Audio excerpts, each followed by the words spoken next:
మండలాలలో మన ఆత్మీయ బలగాన్ని ఉద్యమ కాలం నుంచి మొదలుపెట్టి మొన్నటి దాకా మన జెండా మోసిన ప్రతి ఒక్క కార్యకర్తను పలకరించుకుంటూ కడుపు నిండా భోజనం పెట్టుకొని విస్తృతంగా మీరు తిరగండి అని చెప్పి పంపించిన ఈ సందర్భంలో ఈ కార్యక్రమానికి సభాధ్యక్షత వహిస్తున్న మార్కెట్ కమిటీ మాజీ directors, Kondapochamma market committee director, ఆత్మ కమిటీ మార్కెట్ డైరెక్టర్, మరీ ముఖ్యంగా పిలువగానే నమ్మకంతో పార్టీ మీద మీకున్న ఒక నమ్మకంతో నమస్కారాలు.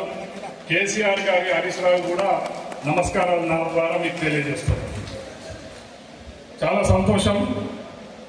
ఇప్పటిదాకా వేదిక మీద ఉన్న వక్తలంతా కూడా ఎమ్మెల్యే జనరల్ ఎలక్షన్స్ ముందు కాంగ్రెస్ పార్టీ అన్నది ఒక 6 నెలల ముందు అసలు ఉనికే లేక